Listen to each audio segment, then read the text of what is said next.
Thanks for tuning in, and welcome to the Good Earth's weekly radio show, Another Day of Living, where the conversations are all about eating well, living well, and feeling good. And now, here's your host, Alex Litwack.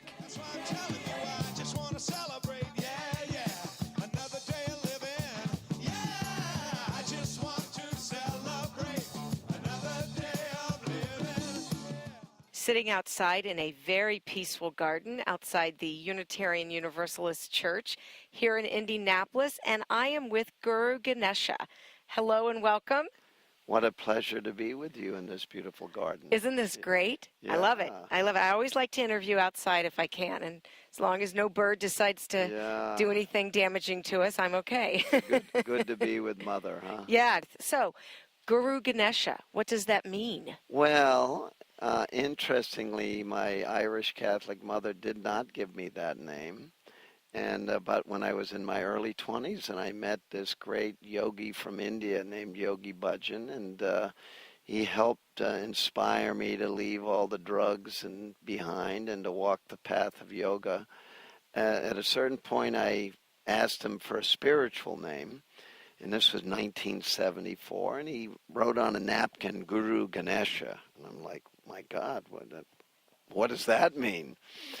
And he said, well, Ganesh is the elephant-headed son of Lord Shiva in Hindu mythology, and the god of success. If you're Hindu and you're opening a business, you do a ceremony paying your respects to Ganesha, because it's said that he will help you overcome all the obstacles to success.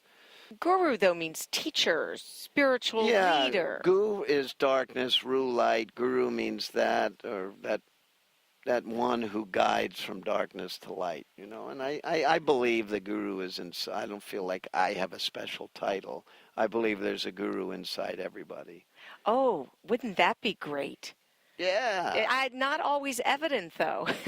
Well, you know, it's kind of like what Nelson Mandela said, right? He said that every child is born loving. They love, they want to hug, they want to be close. They have to be taught to hate. And unfortunately, you know, there are some folks that are teaching their children, you know, maybe some guiding principles that aren't so great for all of us. Truer words could not be spoken, certainly in this particular time. We seem to be surrounded by tumult and hatred and fear. So I love that this band is all about love and peace. It seems like you haven't left the 70s, really. Yeah, well, I remember the summer of peace and love. 67. I went to San Francisco that summer to hang out there and see the Grateful Dead in Golden Gate Park. And but I think it's like when we call the album People of Love and we name the tour People of Love, we're talking about everybody. Because I believe, and we're talking about a very special kind of love, an unconditional love, not the possessive love. It's a kind of love that ideally you're feeling towards every being, all beings, including the four-legged creatures like the dog over there. Yes. Because they're all God's creatures, you know, everybody. What connected you to Yogi Bhajan? I was born in 1950, and so I'm a child of the 60s. And I went to a college in Worcester, Mass. Called Clark University, starting in 1968. I didn't attend too many classes because I was much more interested in playing my guitar. And I started a rock and roll band called Cat's Cradle, and we were what we would ourselves call an acid rock band, and we really tried to live up to the genre. Even when we were rehearsing, we were taking LSD. And so over a 3.5-year period, I probably took 150 to 200 LSD trips, which is an awful lot. I don't recommend it.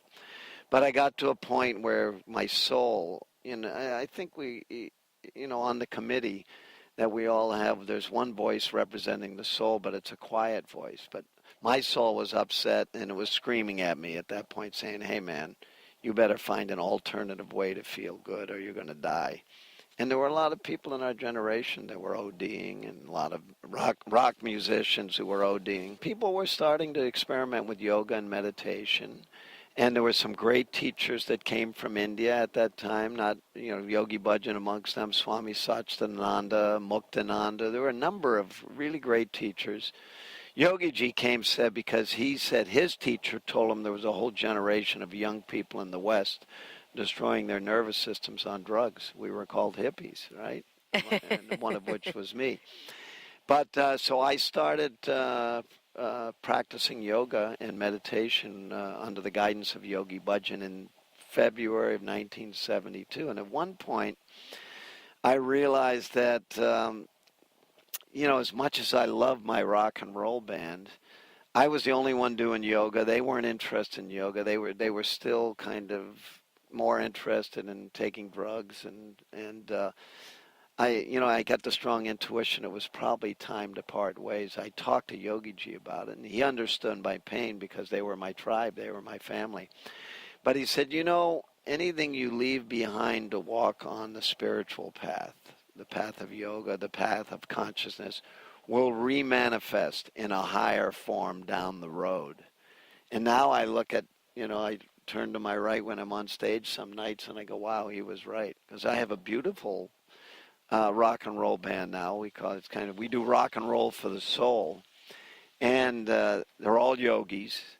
And, we don't use drugs. We don't use alcohol. We don't condemn it. I mean, every individual needs to decide for themselves how they want to live and what they want to consume. But the yoga is very elevating.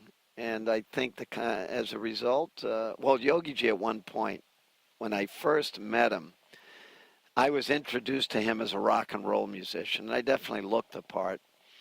And he looked at me and he said, I really like your music. And my head puffed up. The great yogi from India liked my music. And I said, I didn't realize you knew my music. And he said, I don't mean your music, silly. I mean your generation's music, the Beatles, and even mentioned the Rolling Stones. But he said, but I'm not thrilled with the lyrics necessarily. And he did a little parody on, can you imagine the yogi with the big turban and the beard doing a parody on I Can't Get No Satisfaction. Right? Because that's what we were singing about. Right. And he was saying, he disagreed that there was satisfaction but to be obtained, but we were looking in all the wrong places. And he suggested doing music, keep writing our music, but for lyrics to use mantras or divine poetry. And he mentioned Rumi and Guru Nanak, and we're like, wow, far out, man. What's a mantra? And show us some divine poetry so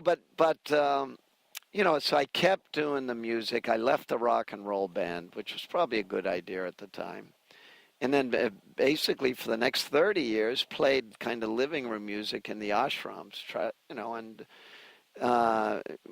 more or less drum chords, and we chanted mantras, some English like peace to all, life to all, love to all, very universal vibrations that just, prayers, that focused on the goodness in people. And that, because Yogi Ji said that, if you can't see God in all, you can't see God at all. And to him, God was love. God was the unconditional love, that one that's not limited to your nuclear family, although that's a special kind of love, but it's that the love you want to cultivate for all beings. I always think that's the message of all spiritual paths. I think so. I really do. All the great teachings. Yeah, I get that we all may follow a different spiritual path and have different traditions, maybe different rituals, different foods. But I'd like to believe that the core of all those paths is exactly what you just said. I totally agree. At the core, the message is the same.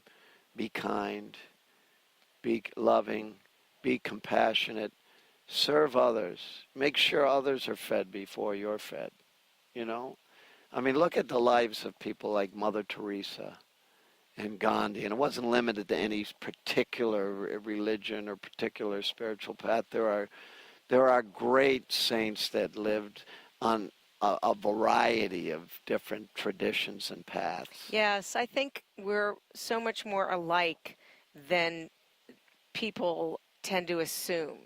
Yeah, I agree. That what connects us is this deep capacity to feel love for all humanity. All of it. Yes, and that it's only our fear Yeah. that puts us on a bad path. And sometimes the politicians play on that fear, right? Yes, they do. It's called day. divide and conquer. Make everybody afraid, and then present yourself as the only one that can possibly save you. Yeah, that would be, I guess, where the out of control ego Yeah. gets in the way. In yoga, it seems, and with I think that spiritual practice, seems like a very different thing. Well, the idea is that, yeah, if you're human, if you have a body, you're going to have an ego, but ideally the ego should be in service to the soul. And, the ego kind of feels alone and feels like I need recognition, I need appreciation. It's a dog-eat-dog world, and I better make sure I get a big enough piece of the pie for myself. Whereas the soul is just at peace, and it's just pure light, and it's pure love, and it doesn't feel separate. And everywhere it looks, it just sees divinity. When I look at you, I see God. I see God everywhere, goodness. It's funny, they asked, I saw an interview with the Dalai Lama recently, and a young reporter asked him, why is there so much hate and so much war on the planet?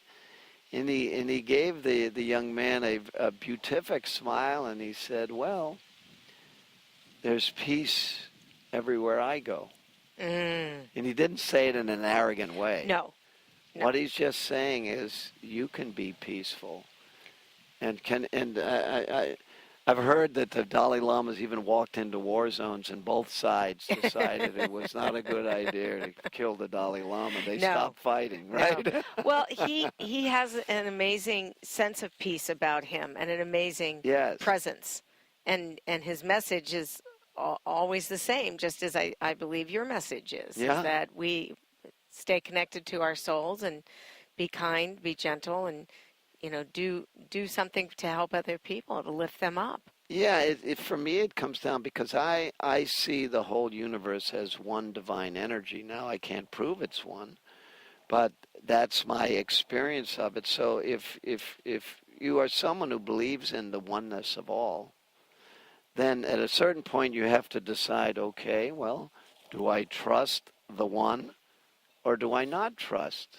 Do I trust life? Do I trust the universe? I made the choice to trust. And how do you feel? I feel very relaxed and very peaceful. And it helps you to stay on the surfboard of life. Right, just ride the waves gently. Yeah. That's why I ride and tread lightly and look for ways that you can be of help to others. Yes, and I think it's today I made the decision when I got up I was not going to read the paper because I thought that puts me in a bad place. It puts me in a mood, and I don't need to get attached to that. I mean, I'll pay attention tomorrow, but today I don't have to. And that wasn't on the tablet that Moses brought down. It wasn't like an 11th commandment that said, thou shalt read the morning paper first thing and get upset. Yeah, I don't think it was either. So let me ask you about the formation of this band. Yes. When did this come about? Well, I've been playing this kind of sacred music now for 45 years. About 18 years ago, 1999, 2000, I started a company called Spirit Voyage Music.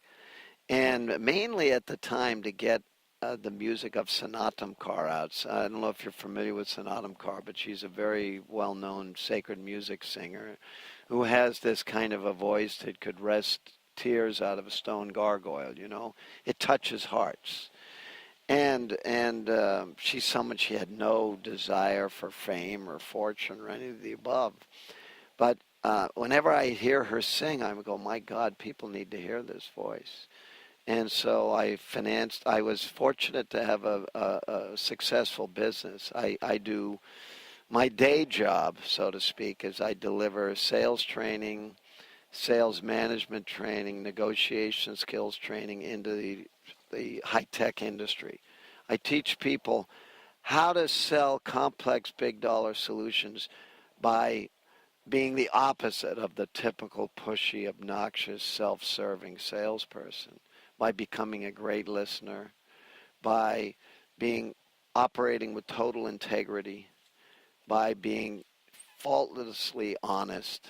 And interestingly, one of the reasons my business has done well is that when people try this kind of approach, it's common sense that's totally uncommon, because everybody thinks, gee, when you go into sales, you've got to apply pressure and be pushy and obnoxious. No, exact opposite. I bet when you walk in a room. It's a total, it's a total pattern interrupt, because they're not expecting somebody who looks like me to be their sales trainer. Right. Good for you. Well, and it buys me 30 seconds to crack a joke. Yes. And yes. You want to hear the joke that I use? Sure. So I say, generally when I get in front of a room, the first thing people want to know is, Ganesh, what's with the turban and the beard? You don't sound like you're from India. And I say, well, there's easy explanation for this. My father's Russian Jewish. My mother's Irish Catholic. I took too much LSD in college. This is what happened. It's one kind of cocktail. Right, exactly. They all laugh, and then, the rest of the 2 days is a piece of cake. Yeah. Because now they're saying, oh, he's a regular person with a sense of humor. Exactly. Well, you are different. Yes. I'm not normal. I didn't say that. No, but I'm not. And who wants to be normal anyway? Not right? me. Not me. Okay, so you've been doing sacred music. You started this company, and then you decided. I took Sonatum on tour. Yeah. I'm a musician as well, and I was her business manager and her record label and her guitar player and her backup vocalist for 11 years, and we did really well. We went from playing 25 people a show in yoga centers to where the last year we performed together in 2011. We were playing in Barcelona. We played for 3,500 people. We were playing for audiences, I'd say average size at least 1,000 or more. And this is a genre that's it's a small genre in music, but it's kind of up and coming. It's not acid rock. It's not acid rock anymore. No. So how did you go from that to grabbing these other guys? Well, because Sonatum loves to sing meditative music, and I did have to develop a sensitive side, and I learned how to, play fingerstyle guitar and give her lots of textures and everything. But there's a part of me that still likes to rock out. And at a certain point, she said to me, Guru Ganesha, come on, you've got to fulfill that dream. You got to go out and do your rock and roll thing. And so, we parted on beautiful terms. We're wonderful friends. She's still out there touring, playing for thousands of people. And so in 2011, I started a band called the Guru Ganesha Band. So I was fairly well known from 11 years of touring with her. And we do what I call rock and roll for the soul. So tell me about this CD, because some of these are more meditative. Yes, some are meditative, and some are kind of rocking. Okay, so tell me about, I don't know how to even say it. Is it Hummy Hum? Hummy Hum. Hummy Hum. Hummy Hum, Brum Hum. It actually starts off in English. I am thine and mine myself. Wahe Guru. It's kind of repetitive, but we play a very groovy, funky beat if you hear it. And I play a rockin' kind of Jerry Garcia electric guitar on that. I am thine and mine myself. Wahe Guru.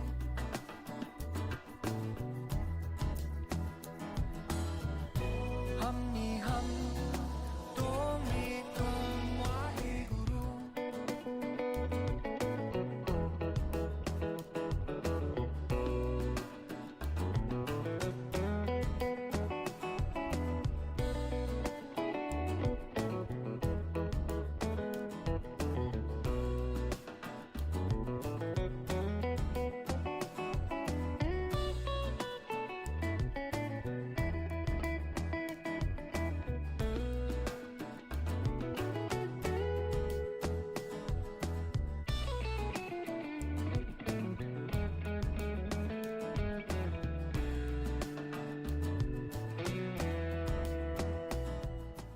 basically we're saying, hey, the other person is you.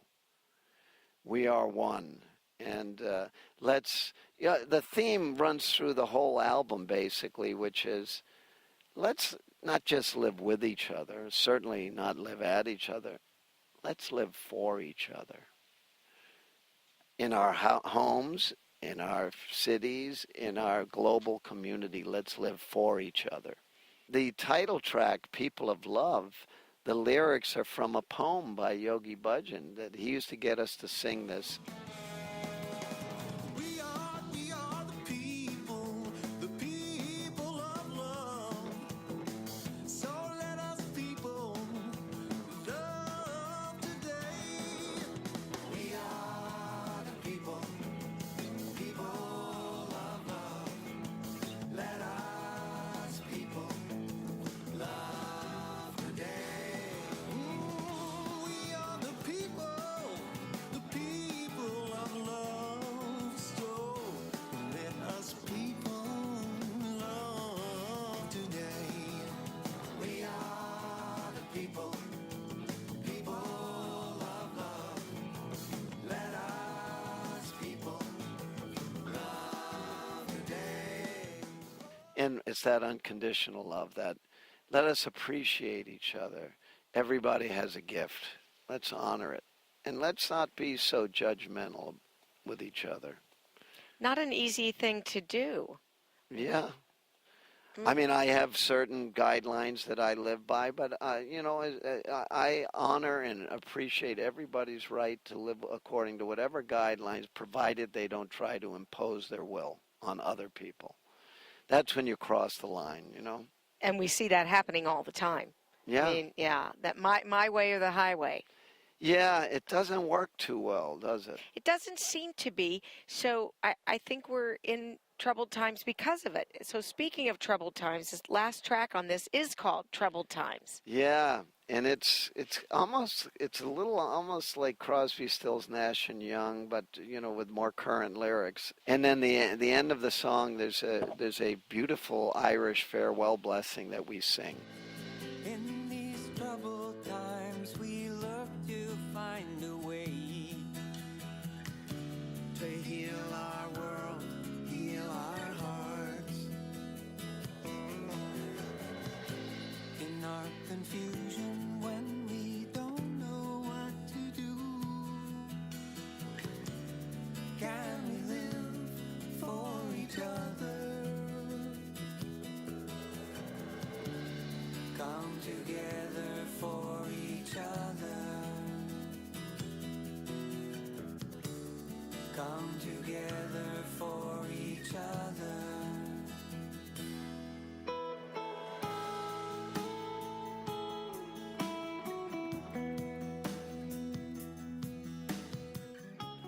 So when people come to the concerts, they tell me that they feel reinvigorated spiritually.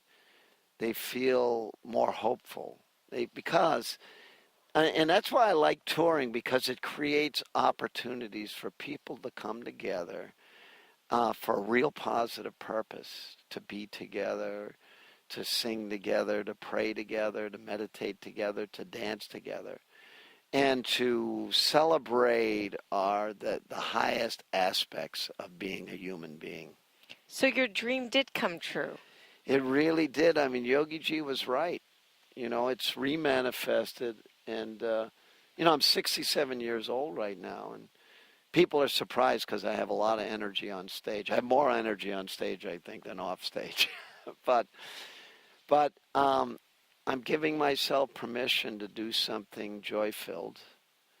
And the whole purpose of the tour is to touch hearts, uplift people. I'm so thrilled that we got to talk, and I am certain that people are going to enjoy hearing your music and would like to follow the band or buy a CD. Do you have a website that they can go to? Yeah, they can go to GuruGaneshaBand.com. GuruGaneshaBand.com. I think they'll enjoy the website. I hope they do. Thank you so much for being a guest on my show. Oh, what I really a treat. appreciate it. Thank you for doing what you do.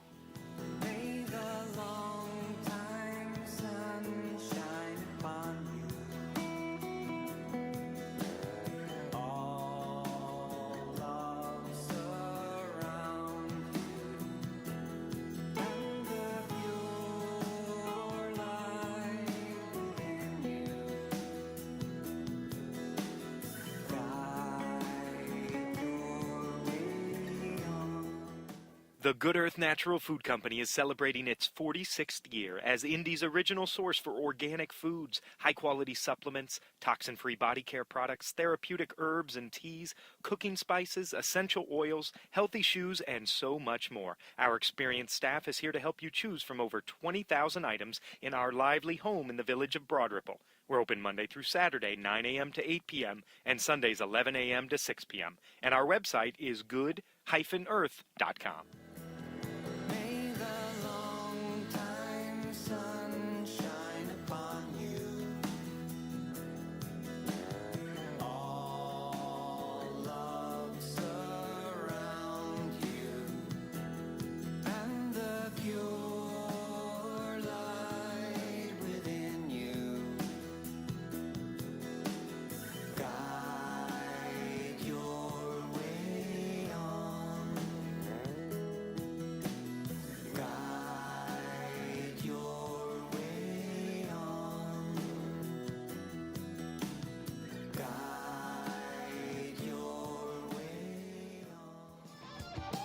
Well, I can't be bothered with sorrow, and I can't be bothered with hate, no, no. I'm using up my time for feeling fine every day, yeah. That's why I'm telling you, I just want to celebrate. Oh, yeah. That's our show. Join me next week when my guest is Derek Weaver. We'll be talking about how to have the healthiest digestive system possible. Don't forget to like us on Facebook and remember that past shows are at goodearthradio.com. Thanks so much for tuning in. This is Alex Litwack. Have a great week. The happiest half hour of your day has been brought to you by the Good Earth Natural Food Company, keeping Indy healthy since 1971.